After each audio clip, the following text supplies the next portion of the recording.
First of all, good morning to all of you.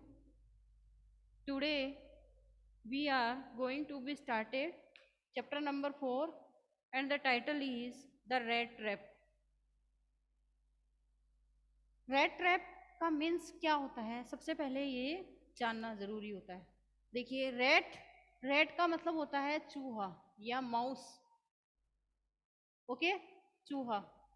And trap का मतलब होता है नेट यानी जाल। अब देखिए यहाँ पे चूहा जाल से मतलब यहाँ होता है चूहे दानी यानी रैट ट्रैप। चूहेदानी आप सभी ने देखी होगी, सबके घरों में होगी भी, एटमोस्ट सबके घरों में मिल जाती है ये। तो ये वायर की बनी होती है, यानी जो तार होते हैं उनकी बनी होती है। तो स्टूडेंट्स, जैसे कि इस स्टोरी जो ये चैप्टर नंबर 4 है, इसमें एक बहुत इंटरेस्टिंग स्टोरी हम डिस्कस करेंगे। और जैसा कि नाम से ही हमें पता चल रहा है, कुछ देखिए इस तरीके से हमें ये दिखाई गई है। जैसे ये यहाँ पे देखिए चूहेदानी दिखाई गई है, इस तरीके की होती है, सबके घरों में ये मिलती है हमें।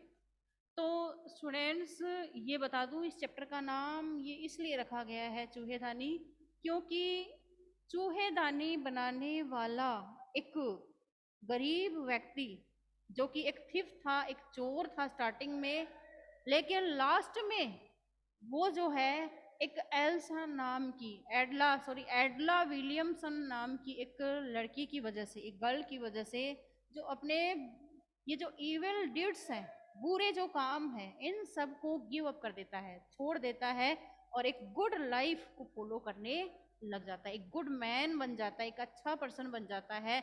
और अपना जो लेवल है वो एक कैप्टन वोन स्टाहले, यानी कैप्टन वोन स्टाहले लास्ट में आया, नाम आया, जैसे चैप्टर का एंड हो रहा है हमारा ये। तो इसमें जो लास्ट वर्ड आया है कि कैप्टन वोन स्टाहले नाम से वो साइन करता है, तो वो इसलिए है किया है क्योंकि वो अपना लेवल, जैसे देखो मैं आपको दिखा दूं, इस देखिए ये यहाँ पे एंड हो रहा है, ये यहाँ पे देखिए लिखा हुआ है कैप्टन वोन स्टाहले, स्टोरी के लास्ट में लिखा हुआ कैप्टन वोन स्टाहले की तरह अपने लाइफ के लेवल को उठाना चाहता है। यानी कैप्टन कैसा होता है, एक गुड मैन होता है, वो अच्छे काम करता है, उसके डीड्स अच्छे होते हैं।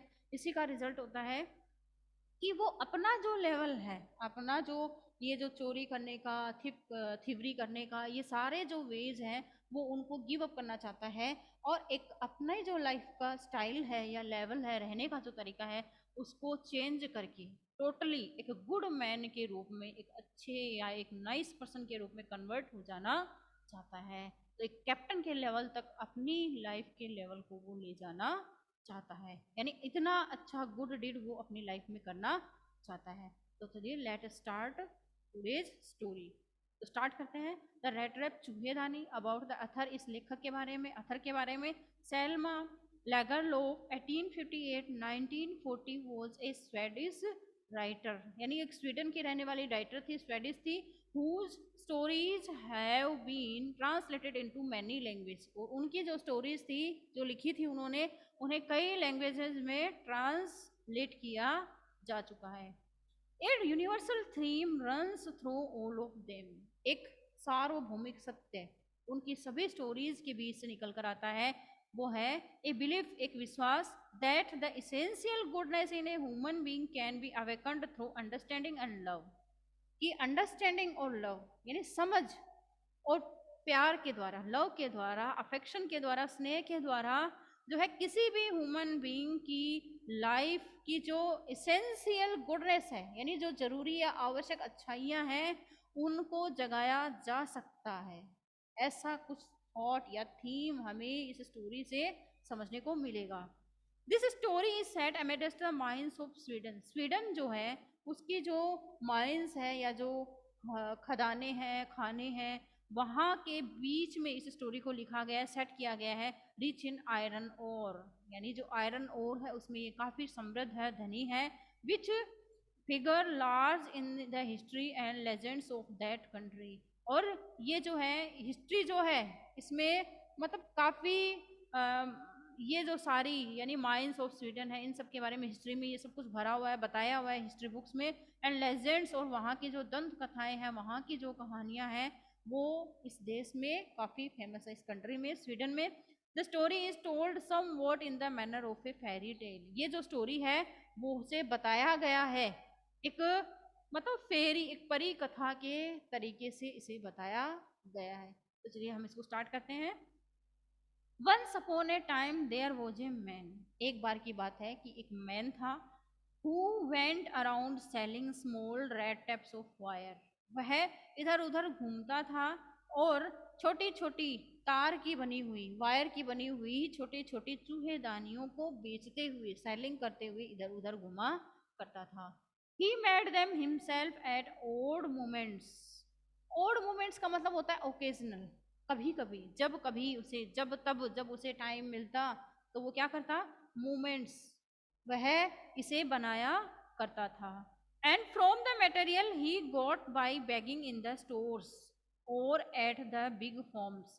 और जो चूहेदानी बनाने के लिए जो मटेरियल, जो सामान उसे मिलता, वो जो था, या तो वो बड़े बड़े जो स्टोर्स होते थे, बड़ी बड़ी फैक्ट्रियां होती थी, स्टोर्स होते थे, या बड़े बड़े खेत होते थे, फॉर्म्स होते थे, वहां पर मांगा करता था। बेगिंग यानी भीख मांगा करता था, एम्स मांगा करता था, भीख मांगा करता था, और उससे उसे वो सामान मिल जाया करता था।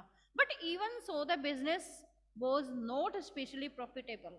लेकिन इस तरीके से ये जो ऐसा करने के बाद भी उसका जो बिजनेस था, अब उसका बिजनेस कौन सा था, उसका बिजनेस था कि चूहेदानी बनाना और उसको बेचना। ये जो था उसमें उसे कोई ज्यादा स्पेशल प्रॉफिट नहीं हो रहा था, फायदा नहीं हो रहा था। So he had to resort to both begging and petty thieveries to keep body and soul together. तो स्टूडेंट्स, इसमें मैं आपको बता दूं, keep body soul and together, ये जो है इसको अंडरलाइन कर लो। Keep body and soul together, इसका मतलब होता है, ये फ्रेजल वर्ब है, इसका मतलब होता है कि मुश्किल से जीवन यापन करना। To keep body and soul together यानी बॉडी को और सोल को, देखिए मैं आपको लिख के बताती हूँ। To keep body and soul together, body and soul together, body and soul together.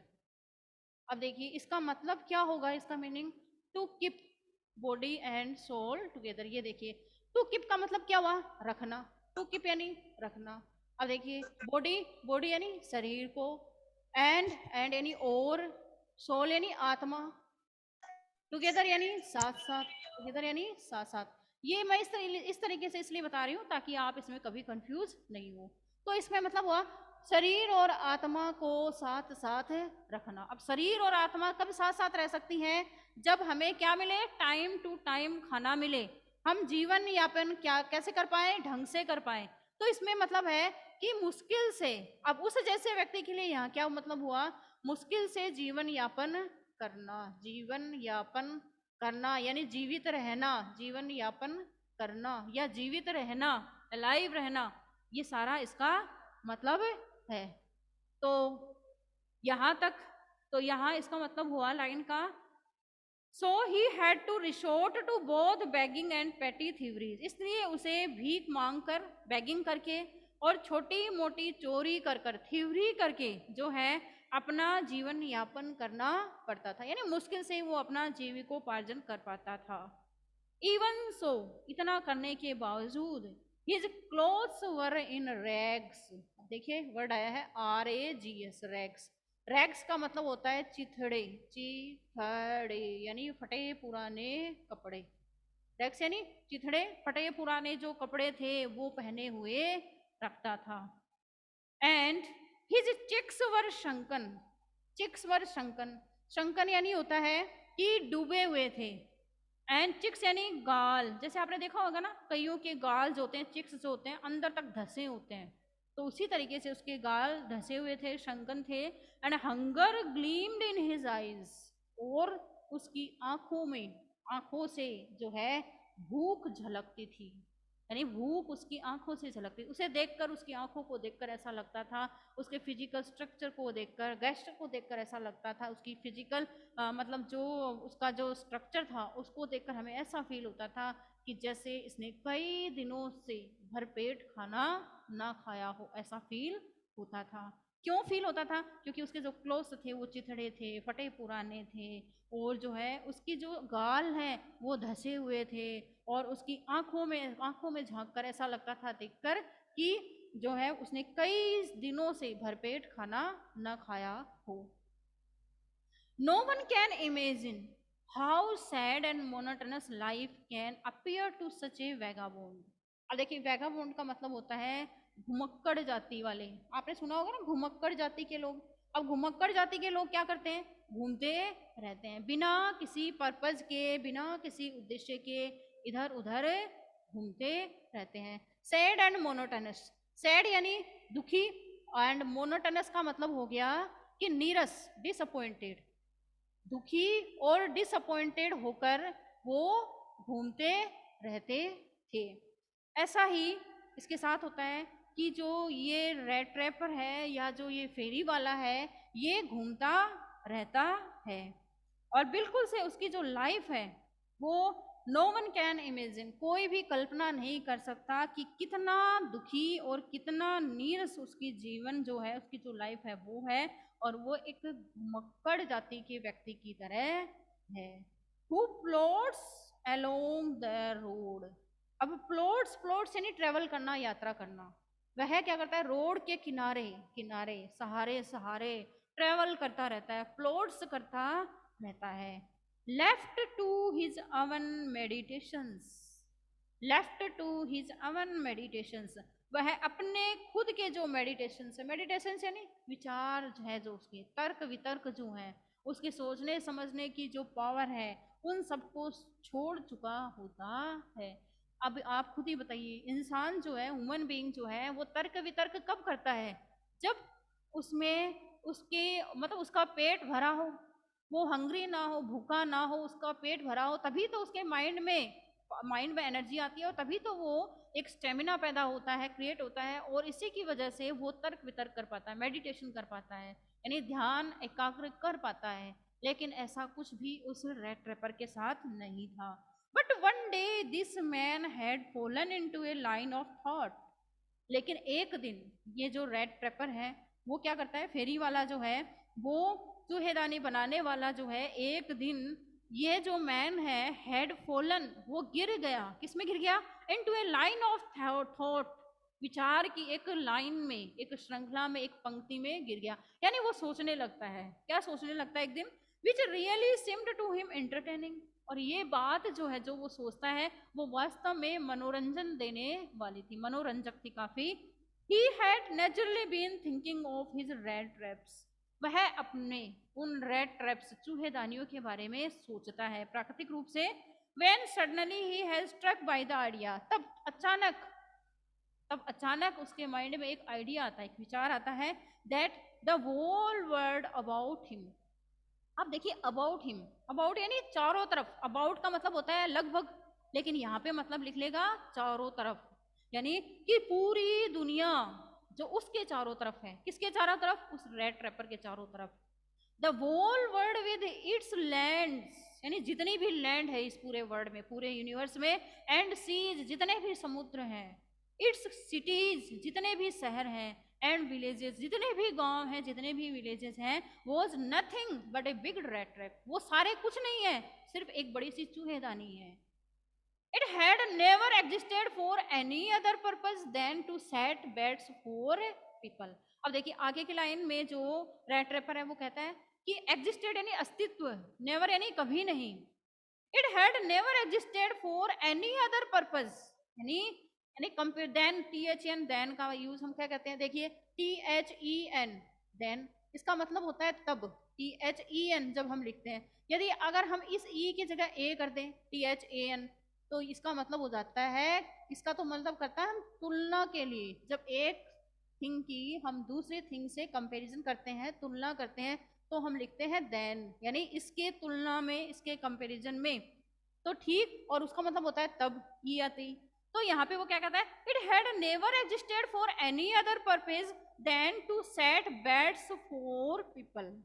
ये जो पूरी दुनिया है, ये मतलब लोगों को, ये जो हम लालच देते हैं, ललचाते हैं, या BAITS, बैट्स का मतलब होता है, देखिए BET बैट, सबको पता है, BET बैट, बैट पता है, यानी बैट और बॉल। इसी तरीके से यदि हम कहते हैं BAIT बैट, ठीक है, सॉरी, BAT बैट, बैट यानी बैट बॉल। BET का मतलब होता है शर्त लगाना, बैट लगाना, और ये बैट बॉल वाला हो गया खेलने वाला, और ये हो गया ललचाने वाला, ललचाने वाली वस्तु। यानी ये जो पूरी दुनिया है, ये जो रेड ट्रैप है, पूरी दुनिया है, वो क्या है, लोगों को सिर्फ ललचाने वाली वस्तु के बराबर है। ये ललचाने के लिए सेट करी गई है, ये जो पूरी दुनिया है वो लोगों को ललचाने के लिए सेट करी गई है, और कोई उद्देश्य इसकी रचना करने का नहीं है, एग्जिस्टेंस नहीं है। It had no existence. ये जो पूरा वर्ल्ड है, पूरा यूनिवर्स है, ये सिर्फ लोगों को ललचाने के लिए बना हुआ है, और कोई उद्देश्य इसकी रचना का नहीं है। ऐसा एक आइडिया उसके माइंड में आता है। वो क्या सोचता है, पूरे जितने भी शहर हैं, जितने भी गांव हैं, जितनी भी जमीन है, वो सारे क्या है, जितने भी समुद्र हैं, सीज हैं, वो सारे क्या है, एक बड़ी सी चूहेदानी है। अब वो क्या कहता है, सोचता है कि ये देखिए मैंने यहाँ पे बनाया, जैसे ये बड़ी सी चूहेदानी मैंने यहाँ पे बना दी, मान लो ये चूहेदानी मैंने यहाँ पर बना दी। अब इस चूहेदानी में क्या है, मान लीजिए ये इस तरीके से, इसमें कुछ वायर्स बनी हुई, यहाँ क्या क्या कहता है कि पूरी दुनिया, पूरा वर्ल्ड क्या है, होल वर्ल्ड, पूरी दुनिया एक चूहेदानी है। और इसके अंदर ये जितने भी ये सिटीज है, विलेजेस है, सीज है, या फिर जितनी भी जमीन है, लैंड है, यानी पूरा यूनिवर्स है, वो क्या है, बड़ी सी चूहेदानी है। और ये जो पूरी दुनिया है वो क्या करती है, लोगों को बैठ देती है, क्या देती है, ललचाती है अपनी तरफ। अब जैसे ललचाने से मतलब है जैसे विलासिता भरा जीवन, लग्जरियस लाइफ। कोई भी ह्यूमन बीइंग है, इंसान है, चाहे कितना ही कमा ले, जितना वो कमाएगा उसे वो कम लगता है, उसकी जो तृष्णा है, उसकी जो प्यास है वो बढ़ती जाती है, ग्रोइंग अप होती जाती है। यानी जो लग्जरियस थिंग्स हैं उनमें वो कभी भी सेटिस्फाइड नहीं होता। यानी ये जो पूरी दुनिया है वो हमेशा उसे ललचाती रहती है। It offered riches and joys, और ये दुनिया उस ह्यूमन बीइंग को क्या करती है, पीपल को प्रस्तुत करती है, ऑफर करती है रिचेज एंड जॉयज, धन संपदा। एंड देखो, रिच का मतलब क्या होता है, धनवान, पैसे वाला। लेकिन रिचेज, रिच का मतलब अमीर, रिचेज का मतलब हो गया धनवान लोग, सारे लोग। एंड रिचेज एंड जॉयज, सिर्फ ये जो दुनिया है वो हमें धन संपदा और जो खुशियां हैं वो ऑफर करती हैं। शेल्टर एंड फूड, यानी शरण और फूड, भोजन प्रस्तुत करती हैं। हीट एंड क्लोथिंग, यानी गर्माहट और कपड़े वो प्रस्तुत करती हैं। Exactly as the rat trap offered cheese and pork, ठीक वैसे ही वे जो रेड ट्रैप है, चूहेदानी है, वो हमें प्रस्तुत करती है, क्या प्रस्तुत करती है, चीज, चीज यानी वही पनीर, चीज यानी पनीर देती है।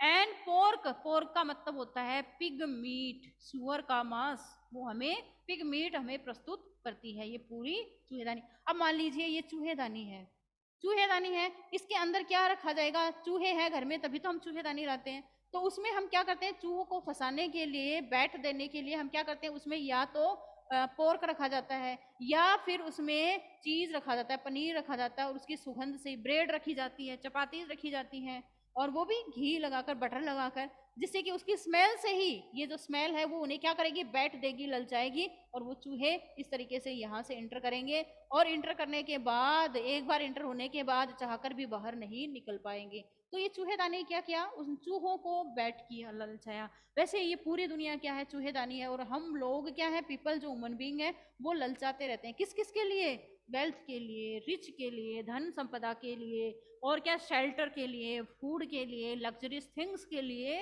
लालायित ये चूहेदानी हमें करती रहती है। It close on to it, जैसे चूहा अंदर एंटर करते ही ये जो दरवाजा है वो बंद हो जाता है, और फिर उसके बाद and then everything came to an end, फिर सब कुछ एंड हो जाता है। यानी भले बुरे अच्छे, यानी हम जो मनी अर्न करने की, धन अर्न करने की, पैसे कमाने की इस होड़ में जो लगे हुए हैं वो सारी डिस्ट्रॉय हो जाती है। The world had of course never been very kind to him, ये जो पूरी दुनिया थी उस चूहे बेचने वाले, उस फेरी वाले के प्रति कभी भी दयालुता नहीं दिखाई दी इसने। यानी पूरी जो दुनिया थी उसने कभी भी उस चूहेदानी बेचने वाले के प्रति दया नहीं दिखाई थी। So it gave him unwonted joy to think ill of it in this way. इसीलिए वो जो है इस तरीके से, इन दिस वे, इस तरीके से वो सोचता था बुरा किसके बारे में, इस दुनिया के बारे में, कि ये दुनिया जो है सारी बुरी है, इसमें जितने भी लोग हैं सारे बुरे हैं। क्यों? क्योंकि कभी भी किसी ने भी उसके प्रति काइंडनेस नहीं दिखाया था, दयालुता नहीं दिखाई थी। It became a cherished pass time of his during many dreary ploddings, and to think of people he knew who had let themselves be caught in the dangerous snare, and of course of others who were still circling around the bed. It became a cherished pastime home. इस तरह जब वो सोचने लगा तो वो चलते चलते सोचने लगता है कि चेरिश यानी खुशी देना, पास टाइम ऑफ हिज, इस तरीके से ये जो टाइम पास कर रहा था वो अपने माइंड में सोचता रहा पूरी दुनिया। कई बार हम जब कहीं जाते हैं, मान लीजिए लंबे रास्ते से हमें पैदल जाना है, यानी बहुत पैदल तक जाना है हमें, और हम अकेले हैं, हमारा टाइम पास नहीं हो रहा, तो चलते चलते हम क्या करते हैं कि माइंड में कुछ ना कुछ आइडियाज हमारे आते रहते हैं, और हमारा टाइम जब हम कुछ आइडियाज आ जाते हैं, एक सीरीज सी बन जाती है आइडियाज की, तो हमारा टाइम पास हो जाता है और काफ़ी हम खुश अपने आप को फील करते हैं। तो वैसा ही उस फेरी वाले के साथ था कि उसका जो टाइम पास हो रहा था उससे वो काफ़ी खुश था। ड्यूरिंग मैनी डेरी प्लॉडिंग्स, डेरी यानी उबाऊ या बोरिंग वाली, और थकान, प्लॉडिंग से नहीं, जो यात्राएं वो कर रहा था, थकान जो होती थी, दूर दूर की यात्राएं जो वो करता था, उस माने बहुत सी उसने जो उबाऊ वाली बोरिंग वाली जो यात्राएं करी थी, ट्रैवलिंग करी थी पैदल, उन सब के दौरान उसे ये मतलब खुशी मिल रही थी जब वो ऐसा सोच रहा था इस पूरे वर्ल्ड के बारे में कि पूरा वर्ल्ड क्या एक बिग रेड ट्रैप है।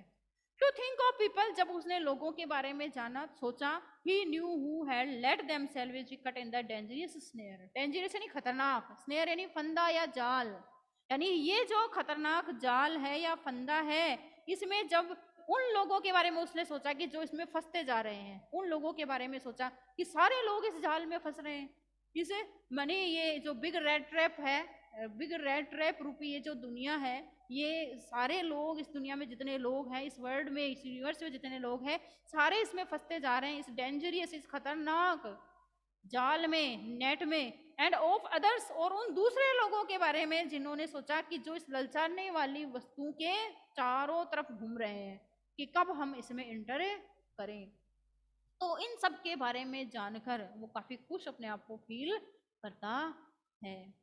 अब वो क्या सोचता है कि दुनिया के सारे लोग उस रेड ट्रैप में, चूहेदानी में फंसे हुए हैं और मैं अकेला ही नहीं फंसा हुआ हूँ, ऐसा सोचता है और अपने आप को खुश फील करता है कि नहीं, मैं बिल्कुल खुश हूँ, बाकी सभी लोग उस चूहेदानी के चारों तरफ घूम रहे हैं, और ये जो चूहेदानी है वो क्या कर रही है, उस चीज और पोर्क की तरह, जैसे चूहेदानी चूहों को लालायित करती है अपनी तरफ, ललचाती है, वैसे ही इस दुनिया के लोग भी लग्जरियस लाइफ की तरफ, रिचनेस, धन की तरफ, जो खुशी ढूंढने के लिए, शेल्टर, फूड, क्लोथिंग, इन सबको ढूंढने के लिए इस दुनिया चूहेदानी में फंसे हुए हैं, यानी मोह माया में फंसे हुए एक तरीके से, इस तरीके से, यानी वो सोचता है कि सभी लोग जो हैं इस चूहेदानी में फंस चुके हैं, और वो अपने आप के बारे में सोचता है कि मैं तो नहीं फंसा हुआ हूँ, क्योंकि मेरे पास तो क्या नहीं है, खाने के लिए फूड ही नहीं है, मैं तो खुद ही भूखा हूँ, इस तरीके से वो अपने आप को खुश फील करता है। वन डार्क इवनिंग, एक अंधेरी शाम को, as he was trudging alone, trudging यानी यात्रा के दौरान जो थकान होती है वो, यानी पैदल चलते चलते रोड के साइड में, बगल में चल रहा था, he caught a sight of a little grey cottage by the road side, तो रोड साइड की तरफ उसे एक छोटा सा ग्रे कलर का, एक जो ग्रे यानी एक कह सकते हैं ओल्ड सा, पुराना सा, टूटा फूटा सा एक कॉटेज दिखाई देता है, यानी वो उसे नजर आता है जब वो उस फॉरेस्ट में, उस जंगल में घूम रहा था चारों तरफ, तो उसे वो कॉटेज नजर आता है रोड के बगल में, and he knocked on the door to ask shelter for the night. चलते चलते उस फॉरेस्ट में, उस जंगल में घूमते घूमते काफी रात हो चुकी थी, और वो रात को शेल्टर यानी शरण लेने के लिए उस दरवाजे, उस वो जो कॉटेज था, ग्रे यानी बिल्कुल से ओल्ड, जो पुराना सा था कॉटेज, जो था, जो रूम था या जो झोपड़ी थी, मान लो कॉटेज था, रूम्स था, घर था, हाउस था, झोपड़ी थी, उसके जो रोड साइड की तरफ बनी हुई थी, उसके दरवाजे को खटखटाता है, नॉक्ड करता है। नॉर वॉज ही रिफ्यूज्ड, उसे रिफ्यूज नहीं किया। अब जैसे कोई भीख मांगने आता है, घर में भिक्षा मांगने आता है, तो हम क्या करते हैं, जब किसी का मेन गेट हो उसके अंदर हम क्या करते हैं, उसको कोई खटखटाता है, नॉक करता है, तो हम बाहर जाते हैं, फिर कहते हैं कि नहीं कुछ नहीं है, घर वाले घर पर नहीं है, उसे बाहर निकाल देते हैं। तो ठीक वैसा ही किसके साथ होता था, इस चूहेदानी बेचने वाले, इस फेरी वाले व्यक्ति के साथ होता था। लेकिन जब उसने उस छोटे से कॉटेज को, जो कि उसे रोड साइड में, जंगल में ही रोड के एक तरफ मिला था, उसका दरवाजे को खटखटाता है, तो नोर वॉज ही रिफ्यूज्ड, उसे मना नहीं किया गया, उसे रिफ्यूज्ड नहीं किया गया, उसे अस्वीकार नहीं किया गया, यानी उसे ये नहीं कहा गया कि कोई नहीं यहाँ पे जाओ यहाँ से, बल्कि इंस्टेड ऑफ द सोर फेसेस विच ऑर्डिनरी मेट हिम, ऑर्डिनरी मतलब होता है साधारण, मेट यानी मिलने वाले, और हिम यानी उससे, साधारणतः उससे मिलने वाले लोग जो उसे रोज कहते थे, उनके अपने फेसेस, शोर यानी खट्टे, फेसेस यानी चेहरे, यानी अपने खट्टे चेहरे बनाते थे, यानी बुरे चेहरे बनाते थे, अगली फेसेस करते थे कि नहीं जाओ जाओ कोई नहीं है यहाँ पर, इस तरीके से। द ओनर, बल्कि उस कॉटेज का, उस रूम का जो, या उस झोपड़ी का जो मालिक था, who was an old man, जो कि एक बूढ़ा व्यक्ति था, विदाउट वाइफ एंड चिल्ड्रन, ना ही तो उस बूढ़े व्यक्ति के वाइफ थी, नहीं चिल्ड्रन थे, उस ओल्ड मैन ने, जो मालिक था, उसने दरवाजा खोला और उसने, यानी कोई किसी भी प्रकार का बुरा चेहरा नहीं बनाया उसकी तरफ, was happy to get someone to talk to in his loneliness, बल्कि वह ओल्ड मैन खुश हुआ, यानी उसने अपने आप को मतलब खुश फील किया कि कम से कम कोई तो व्यक्ति आया है जो मेरे एकांतपन में मुझसे बात कर सके। यानी ये जो कॉटेज बना हुआ था, या जो ये झोपड़ी बनी हुई थी, ये जो रूम बना हुआ था, इस तरीके से मान लीजिए ये झोपड़ी थी या जो कॉटेज था, उसका ये जो दरवाजा है, इसको, और मान लीजिए यहाँ पे विंडो बनी हुई है इस तरीके से, ये जो ओल्ड मैन जब यहाँ पर आता है और इस दरवाजे को खटखटा, सॉरी वो फेरी वाला दरवाजे को खटखटाता है, तो यहाँ खटखटाते ही अंदर से कौन आता है, एक ओल्ड मैन आता है, और वो क्या करता है, दरवाजा खोलता है और काफी खुश होता है, और किसी प्रकार का बुरा चेहरा वो नहीं बनाता है, वो खुश होता है। और वो क्या सोचता है ओल्ड मैन, कि कम से कम मेरे लोनलीनेस में, मेरे एकांतपन में मुझसे बात करने के लिए कोई तो है जिससे मैं बात कर सकता हूँ। इमिडिएटली, तुरंत ही पुट द पोरिज, और जैसे ही उस फेरी वाले ने उस ओल्ड मैन की झोपड़ी में, उस कॉटेज में एंटर किया, तो एंटर करते ही इमिडिएटली यानी तुरंत, at once, he put the porridge, porridge नाम होता है दलिया, दलिया जब हम घर में बनाते हैं, तो उसने पोरिज रख दिया, पॉट ऑन द फायर, यानी फायर के ऊपर, यानी उसने स्टोव चालू किया और उसके ऊपर एक बर्तन रखा और उसमें दलिया उसके लिए रख दिया, यानी पोरिज रख दिया उस स्टोव पर, एंड गेव हिम सफर, सफर यानी रात का खाना, रात्रि का भोजन, और उसने उसे रात्रि का भोजन करवाया, एंड देन, सॉरी, रात्रि के भोजन को तो डिनर का मतलब होता है, लेकिन यहाँ पे सफर का मतलब होता है जैसे कि जैसे 12, 12:30, 1, 1:30 बजे के बीच दोपहर का जो हम भोजन करते हैं, उसने उसे दोपहर के समय भोजन करवाया। Then he carved off such a big slice from his tobacco roll, tobacco यानी तंबाकू का जो रोल उसके पास, तंबाकू का जो एक रोल या इस तरह गोला गोला सा बना हुआ उसके पास रखा था, उसमें से एक बड़ा सा टुकड़ा, स्लाइस यानी टुकड़ा, उसने उसमें से निकाला, कार्व्ड ऑफ यानी उससे बाहर निकाला, and that it was enough for the stranger's pipe and his own, फिर उसने उसको यानी तंबाकू पीने को या खाने को दी, यानी उस पाइप में डालकर उसका कुछ स्मोकिंग से कुछ किया जाता है जो कि काफी नशीला होता है, तो उससे उसने टोबैको जो रोल था उसमें से एक बड़ा सा स्लाइस का निकाला, टुकड़ा निकाला, और उसको उस पाइप के अंदर डाला, और मतलब टोबैको जो है स्मोकिंग करने के लिए दे दिया, खुद भी किया और उसने उस पाइप में डालकर उसे भी करवाया फेरी वाले को। फाइनली अंत में he got out an old park pack of cards, फिर लास्ट में, यानी वो दोपहर के समय उसके घर पहुंचा था, पहुंचने के बाद जो है वो एक पुराना सा जो है कार्ड्स, जो है कार्ड्स का पैक यानी एक बंडल सा उठाकर लाया, and played mjolis with his guest until bed time, फिर उसके बाद वो रात सोने के समय तक, रात को वो लेटे उसके समय तक, जो गेस्ट आया था उसके साथ वो मजोलिस नामक गेम खेला।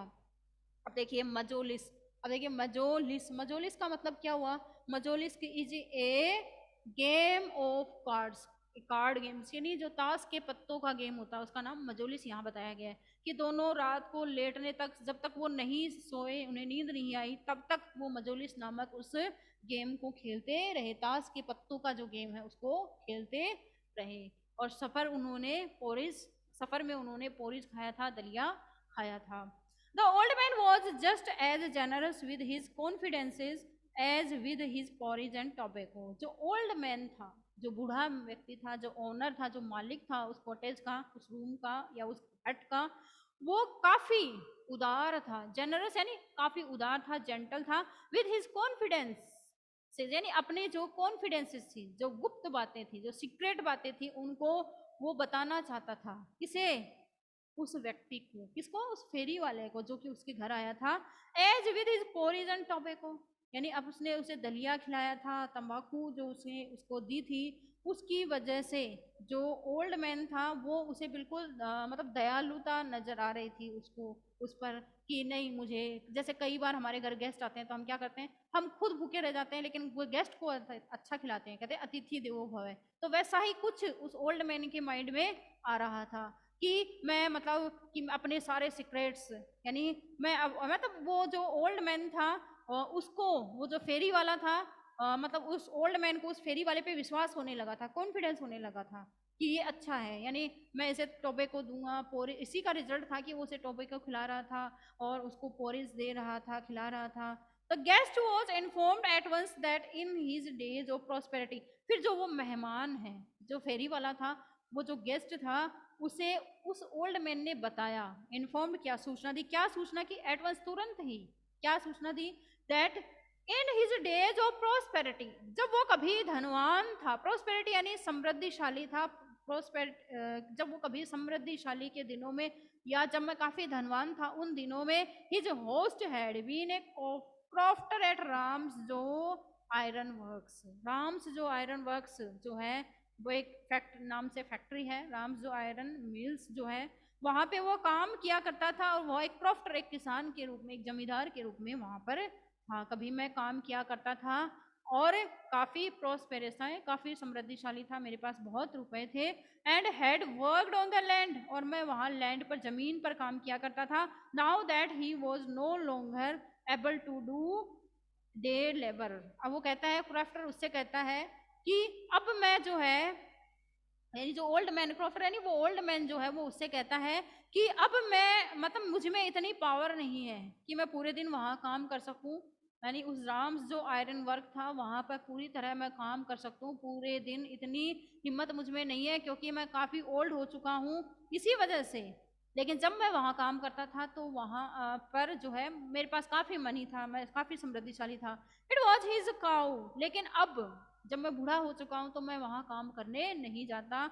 कहाँ पर? उस राम्स जो आयरन वर्क्स पर मैं नहीं जाता हूँ एज ए क्रॉफ्टर। मैं वहां कभी काम किया करता था और उस समय मैं काफी धनवान था, लेकिन अब मैं वहां नहीं जाता हूँ क्योंकि मैं बूढ़ा हो चुका हूँ। लेकिन अब इट वॉज हिज काउ, लेकिन अब मेरे पास एक काउ है विच सपोर्टेड मी, जो कि मुझे सहारा देती है। यस, हाँ, दैट बोसी वॉज एक्स्ट्रा ऑर्डिनरी। बस बोसी यानी हट्टी कट्टी या मोटी ताजी जो है काऊ है, वो यानी मोटी ताजी हट्टी कट्टी जो काऊ है वो काफी एक्स्ट्रा ऑर्डिनरी यानी असाधारण है, यूनिक है।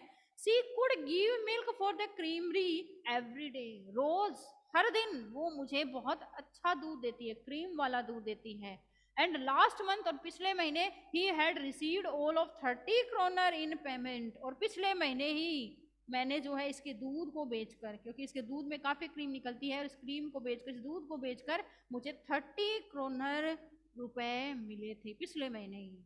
तो ये जो ओल्ड मैन है अपनी सारी बात किससे शेयर करता है? उस फेरी वाले से। अब देखो यहाँ पे क्रोनर वर्ड आया, CRONOR। देखो 30 क्रोनर, CRONOR। देखो क्रोनर का मतलब होता है स्वीडन जो कंट्री है, स्वीडन जो कंट्री है वहां का जो ये नोट जो है, वहां जो रुपीज है उन्हें क्या कहते हैं? क्रोनर। तो यानी 30 क्रोनर, यानी 30 क्रोनर के जो नोट हैं वो दिखाता है कि लास्ट मंथ ही, पिछले महीने ही मैंने देखो 30 क्रोनर के नोट कमाए थे। अब उस ओल्ड मैन ने जब अपनी सारी बातें किससे बता दी? उस फेरी वाले को। तो बात करते करते, खेलते खेलते, जो मजोलिस गेम वो खेल रहे थे, वो खेलते खेलते the stranger must have seemed incredulous, तो उस ओल्ड मैन को ऐसा लगता है कि ये जो अजनबी है, जो गेस्ट आया है, वो मेरी बात पर विश्वास नहीं कर रहा है। इनक्रेडुलस का मतलब होता है अविश्वसनीय। उस ओल्ड मैन को वो जो गेस्ट है, वो जो फेरी वाला है, वो उसे अविश्वसनीय प्रतीत होता है कि नहीं, शायद इस व्यक्ति को मेरी बात पर विश्वास नहीं हुआ, ऐसा ओल्ड मैन को नजर आता है। For the old man goat up, इसलिए जो ओल्ड मैन है, जब वो गेम खेल रहे थे उस दौरान वो खड़ा होता है अपने बिस्तर से, and went to the window, और यहाँ पे उसकी हट में ये जो विंडो थी वहां तक पहुंचता है। वहां तक पहुंचने के बाद टुक डाउन ए लेदर पाउच, और फिर यहाँ पर इस विंडो के पास ही एक नेल थी या कील थी, वहां सॉरी यहाँ पर इस साइड में एक कील थी, यहाँ एक लेदर पाउच था, उस लेदर पाउच को उतारता है, and which hung on A nail in the very window frame, window का जो फ्रेम था, यानी जो विंडो थी उसका जो फ्रेम बना हुआ था, आपने खिड़कियां होंगी घर पे, और जो उसका जो दरवाजा होता है उसकी तरफ जो फ्रेम लगा हुआ था उस पर एक कील लगी हुई थी, नेल लगी हुई थी, और उसके ऊपर एक पाउच टंगा हुआ था, लेदर पाउच, उसको उतारता है और उसके अंदर and picked out 3 wrinkled 10 kroner bills, और उसमें से निकालता है, उसके अंदर से निकालता है, पिक्ड आउट 3 wrinkled, wrinkled यानी मुड़े हुए, 3 जो है wrinkled 10 kroner बिल्स निकालता है, यानी नोट निकालता है वहां से वो। These he held up before the eyes of his guest, और जो गेस्ट यानी जो फेरी वाला था उसकी आंखों के सामने उसे लेकर आता है उन 30 क्रोनर के 10-10 के क्रोनर के 3 जो नोट थे, यानी जो 30 क्रोनर नोट्स थे, वो उन्हें अपने गेस्ट के सामने लेकर आता है, उसकी आंखों के सामने, and nodding नोविंग, and nodding, nodding यानी जब हम घमंड के साथ, जब हम घमंड के साथ अपने सर को हिलाते हैं, सहमति में, सहमत होते हैं जब हम किसी बात से, और इस बात का हमें घमंड होता है, तो हम क्या करते हैं, घमंड भरी सहमति में अपने सर को हिलाना, ठीक है, इस तरीके से नोडिंग नोविंग, नोविंग यानी जानता, जैसे कि मैं जानता हूँ, ठीक है, मुझे विश्वास हो गया, इस तरीके से जो ओल्ड वो जो गेस्ट है वो अपना सिर इस तरीके से हिलाता है, अच्छा तुम्हारे पास 30 क्रोनर के नोट हैं, and then shuffled them back into the pouch, फिर उसको दिखाने के बाद जो ओल्ड मैन है वो वापस कहाँ जाता है, उस विंडो के पास जाता है, और विंडो के पास जाकर के वही उस पाउच को दोबारा हाथ से खोलता है और उस 30 क्रोनर के नोटों को उस पाउच के अंदर डाल देता है। And the next day both man goat up in good season, और फिर उसके बाद रात को दोनों आराम से सो जाते हैं, और जब सुबह होती है, अगली सुबह, तो दोनों ही जो मैन हैं, द ग्रोफ्ट, वो उठते हैं, the crofter was in a hurry to milk his cow, और जो क्रॉफ्टर था, जो वो मैन था, ओल्ड मैन, वो जल्दी में था, किस जल्दी में था, टू मिल्क हिज काउ, कि वो अपनी गाय का दूध निकाले, जो बोसी काउ उसके पास थी उसका दूध निकाले, इसके लिए वो जल्दी में था। And the other man probably thought, और जो दूसरा व्यक्ति था, यानी जो वहां पे जो वो फेरी वाला था, जो दूसरा व्यक्ति था, उसने सोचा he should not stay in bed, उसे भी अब लेटे नहीं रहना चाहिए, बिस्तर में नहीं रहना चाहिए, when the head of the house had Gotan up, जब घर का मालिक ही अपने बिस्तर से उठ चुका है सोकर, तो मुझे भी अब लेटे हुए नहीं रहना चाहिए, मुझे भी उठ जाना चाहिए। The left the cottage at the same time, फिर दोनों गेस्ट और वो जो फेरी वाला था, दोनों ही उस कॉटेज को या उसके उस घर को या झोपड़ी को छोड़कर एक साथ निकल जाते हैं, दोनों साथ निकलते हैं। The crofter locked the door, जो क्रॉफ्टर था या जो ओल्ड मैन था, उसने अपने जो झोपड़ी थी, कॉटेज थी, वहां पर क्या लगा दिया, एक बड़ा सा लॉक लगा दिया। And and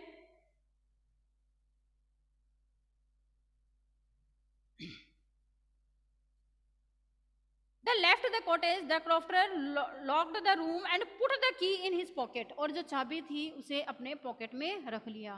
The man with the rat traps said goodbye, और जो वो मैन जो फेरी वाला था, उसके पास जो चूहेदानी थी, उसको उसने कहा good bye and thank you, धन्यवाद, and thereupon each went his own way, फिर दोनों जो हैं अपने अपने रास्ते पे चले गए, वो अपने काम पे निकल गया और वो अपने यहाँ से निकल गया, मतलब उस कॉटेज के आगे से निकल गया था। But half an hour later, लेकिन जब वो वहां से चला, कौन, फेरी वाला जो था, यानी जो क्रॉफ्टर था, ओल्ड मैन था, वो तो अपनी गायों के पास चला गया, उस गाय के पास चला गया उसे संभालने के लिए, उसका दूध निकालने के लिए। लेकिन जो फेरी वाला था वो हाफ एन आवर यानी यही आधे एक घंटे के बाद the rat trap peddler stood again before the door, वह वापस कहाँ आया? जो फेरी वाला था वो वापस उसी झोपड़ी का जो दरवाजा था, जो डोर था, उसके सामने आकर खड़ा हो गया। कौन? वो फेरी वाला। आधा एक घंटे बाद he didn't try to get in, उसने अंदर जाने की कोशिश नहीं की कि मैं इस झोपड़ी के अंदर जाऊं। क्यों? क्योंकि दरवाजा लॉक था। हाउएवर फिर भी he only went up to the window, वह कहाँ गया? ये जो विंडो थी इसके पास गया बाहर से। And he only went to the window and smashed a pane, और फिर क्या किया? स्टक इन हिज हाउस, और उसका जो शीशा था, पेन जो था, शीशा जो था, उसको स्मैश्ड कर दिया, यानी उसे थोड़ा सा तोड़ा, कुछ पत्थर वत्थर उस पर लगाया। और उसके बाद में उस जो पाउच था, जो विंडो के पास पाउच हंग कर रखा था, लटका हुआ था उस कील पर, उसके अंदर बाहर से ही हाथ डाला। And got hold of the pouch with the 30 kronor, यानी 30 क्रोनर के जो नोट थे उस पाउच में, उसके अंदर हाथ डाला। ही टुक द मनी, उसने वो 30 क्रोनर निकाले। And thrust it into his Aman pocket, और वो 30 क्रोनर के नोट अपने पॉकेट में उसने डाले। किसने? उस फेरी वाले ने। Then he hung the leather pouch very carefully back in his place and went away, और उसके बाद में क्या किया उसने? यानी वेरी केयरफुली, यानी बहुत ही ज्यादा सावधानी के साथ फिर उसने अपना जो पाउच था वो वहीं उस जगह पर रख दिया, और उसके बाद चला गया। यानी अपनी पॉकेट में थ्रस्ट यानी ठूस लेना, अपनी पॉकेट के अंदर उसने वो नोट ठूस लिए और तुरंत अपने रास्ते पर चल दिया। As he walked along with the money in his pocket he felt, जैसे ही वो चलने लगा अपने उस पॉकेट में उस मनी को रखकर, उन 30 क्रोनर के नोट को रखकर, he felt quite pleased with his smartness, तो वो काफी अपने आप को खुश महसूस कर रहा था, वो खुशी महसूस कर रहा था कि देखो मैंने कितना स्मार्ट, मैं कितना स्मार्ट हूँ, मैं कितना चालाक हूँ, मैं कितना चतुर हूँ, मैं कितना क्लेवर हूँ कि मैंने उस ओल्ड मैन की 30 क्रोनर के नोट चुरा लिए हैं, कितनी सफाई से मैंने वो अपने पॉकेट में डाल लिए हैं। ही रियलाइज्ड ऑफ कोर्स, उसने महसूस किया निसंदेह, that at first he dared not continue on the public highway, लेकिन उसमें हिम्मत नहीं थी, आखिरकार उसने चोरी की थी और उसमें हिम्मत नहीं थी कि मैं पब्लिक हाईवे पर चलूं और बिल्कुल कंटिन्यू लगातार चलता जाऊं, इतनी हिम्मत उसमें नहीं थी। उसको डर था कि हो सकता है कि मैं पब्लिक हाईवे पे जाऊं और किसी को डाउट हो जाए, ओल्ड मैन कंप्लेन कर दे और मुझे पुलिस अरेस्ट कर ले, इसलिए वो पब्लिक हाईवे पे तो जाता नहीं है, but must turn off the road into the woods, woods यानी फॉरेस्ट, जो जंगल था उसकी तरफ अपने मार्ग को, अपने वे को टर्न कर लेता है, यानी जंगल की ओर निकल जाता है, जबकि हाईवे की तरफ वो नहीं जाता। During the first hours this caused him no difficulty, अब जो राइटर है वो कहता है कि शुरुआत में उसे कोई डिफिकल्टी, कोई कठिनाई महसूस नहीं हुई जब वो जंगल की तरफ चला। Later in the day it became worse, लेकिन आगे जब वो चला तो उसे काफी बुरा महसूस हुआ, उसके लिए बहुत बुरा, उसके साथ बहुत बुरा हुआ जब वो आगे उस जंगल में चला। For it was a big and confusing forest, क्योंकि वो एक बड़ा और कंफ्यूज करने वाला फॉरेस्ट था, उलझन में डालने वाला फॉरेस्ट था। विच ही हैड गोटन इनटू, और उस फॉरेस्ट के अंदर वो खो गया था, यानी जिस फॉरेस्ट में, जिस जंगल में वो जा रहा था वो काफी बड़ा था और जो है काफी ज्यादा उलझन में डालने वाला, कंफ्यूज करने वाला था। ही ट्राइड, उसने कोशिश की, टू बी श्योर, यह विश्वास करने की, to walk in a definite direction, कि वो इस दिशा में जाएगा, इस डायरेक्शन में जाएगा, यही बिल्कुल सही है, फिक्स डायरेक्शन है, इसी डायरेक्शन में मुझे जाना है। But the pass twist back, लेकिन जो मार्ग थे, जो वे थे, वो दोबारा क्या हो रहे थे? घूम रहे थे पीछे की तरफ, ऐसा उसे लग रहा था, यानी वो जहां से शुरू कर रहा था वहीं घूम फिर के वापस उसी रास्ते पर आ रहा था, यानी उसे कोई मार्ग, कोई पाथ नजर नहीं आ रहा था। एंड फोर्थ सो स्ट्रेंजली, इतने अजनबी तरीके से, इतने अजीब तरीके से वह जहां से शुरू करता था वहीं आकर वापस मिल रहा था। He walked and walked without coming to the end of the wood, उस जंगल का जो एंड है वहां तक आए बिना वो दोबारा चले जा रहा था, चले जा रहा था। एंड फाइनली एंड अंत में ही रियलाइज, उसने ये महसूस किया that he had only been walking around in the same part of the forest. वह उस फॉरेस्ट के सिर्फ उसी एक जैसे पार्ट पर ही घूमता जा रहा है, उसी जगह पे घूमता जा रहा है और वहीं वापस आ रहा है। All at once he recalled his thoughts about the world। और इसी दौरान दुनिया के बारे में, इस पूरे वर्ल्ड के बारे में उसने जो आइडियाज थे, विचार थे, वो उसे याद आते हैं। एंड द रेड ट्रैप और चूहे बनाने के बारे में कौन से विचार जो कभी उसने सोचे थे, कौन से, कि पूरी दुनिया क्या है, पूरा यूनिवर्स एक बड़ी सी रेड ट्रैप है और उसमें हम जो लोग हैं वो फंसे हुए हैं। Now his Aman turn had come. और वो सोचता है अब तो मेरा खुद का नंबर ही आ चुका है, मैं भी इस चूहेदानी में, इस दुनिया रूपी चूहेदानी में मैं भी फंस चुका हूँ। बाकी जो खुश हो रहा था कि बाकी सारे लोग क्या है, इस चूहेदानी में फंसे हुए हैं किसी न किसी लालच के लिए, लेकिन अब वो क्या सोच रहा था कि अब तो मैं खुद इस दुनिया में फंस चुका हूँ, क्योंकि जहां से मैं शुरू कर रहा हूँ इस जंगल में, वहीं से मैं वापस पहुंच रहा हूँ। यानी मैं चाहकर भी इससे बाहर नहीं निकल पा रहा हूँ। जैसे चूहेदानी में फंसने के बाद